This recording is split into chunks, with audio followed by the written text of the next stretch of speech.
수면 임플란트 할 때 가장 중요한 게 자극을 줘도 안 깨는 단계까지 가면은 갑자기 호흡에 문제가 생길 수 있고, 치과는 특히 입안에서 치료하기 때문에 호흡 억제가 생길 수 있거든요. 그래서 그 선을 안 넘는 게 되게 중요해요. 그 원칙만 지키면 저는 상당히 안전하다고 생각하고, 저희도 몇 년째 있었지만 한 번도 사고 난 적은 없었어요. 일단 근데 수면 임플란트라는 게 저희 용어로는 의식화 진정 임플란트라고 하거든요. 의식화 진정이라는 건 뭐냐, 우리가 진정요법에 여러 가지가 있는데 일단 간단한 진정, 마음을 좀 안정시키는 거고, 조금 더 깊은 진정은 이제 우리가 항불안제 아니면 수면제 같은 거 먹으면 좀 졸리고 나른해지잖아요. 그런 걸 이제 조금 더 깊게 진정하는 거고, 의식화 진정은 뭐냐면 완전히 진정돼서 거의 졸려서 자고 있는 정도까지 있는데 우리가 깨우면 깰 수 있는 거, 그리고 약간 느낄 수 있는 거 의식화 진정이라고 해요. 그 다음에 우리가 어떤 건드렸을 때 반응이 없는 건 그때부터는 이제 전신마취의 영역이죠. 그래서 이제 수면 임플란트 할 때 가장 중요한 게 자극을 줘도 안 깨는 단계까지 가면은 갑자기 호흡에 문제가 생길 수 있고, 치과는 특히 입안에서 치료하기 때문에 호흡 억제가 생길 수 있거든요. 그래서 그 선을 안 넘는 게 되게 중요해요.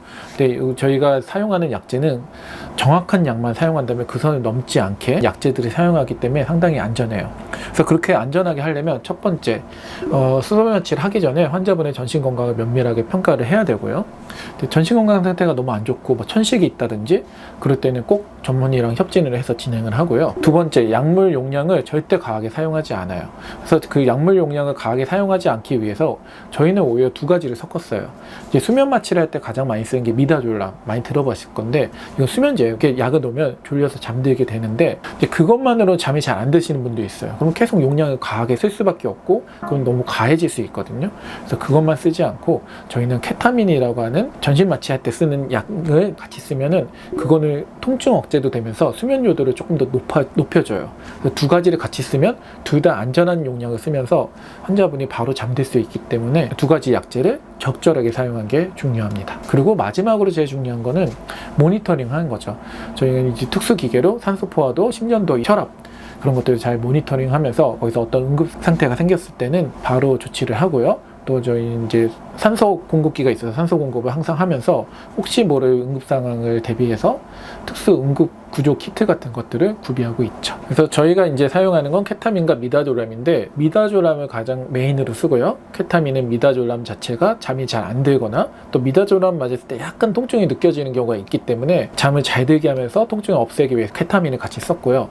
그리고 미다졸람을 메인으로 쓰는 이유가 있는데 미다졸람이 상당히 안전한 약이고요. 호흡 억제가 없어요. 그래서 치과에서 아주 유리하고, 마지막으로 기량제가 있어요. 기량제는 뭐냐면 저희가 그 플로마제닐이라는 약을 놓으면 미다졸람이 바로 깨요.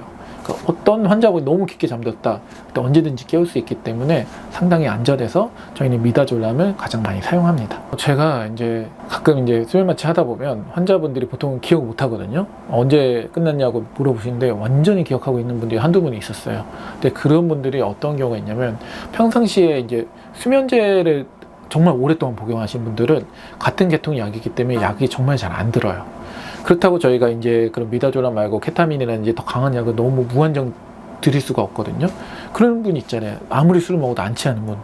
그런 경우는 한계가 좀 있고, 대신 그런 경우도 그냥 맨정신에 한 것보다는 훨씬 진정작용은 있어요. 그러니까 환자분이 원래는 치료를 못 받았는데 그래도 치료는 다 받고 나서 저 계속 의식이 있었어요 얘기를 하시는 거죠. 깜짝 놀라서 그러셨어요? 근데 왜 말씀 안 하셨어요? 그러니까 그냥 견딜만 했어요. 원래는 못 견디시는데 그런 작용은 있지만 원래 우리가 목표한 것처럼 완전히 잠들어서 기억 못하는 경우까지 안 가는 경우도 있다. 그런데 너무 그게 힘들다 그러면 그 다음 단계는 사실 전신 마취를 가야 돼요. 왜냐?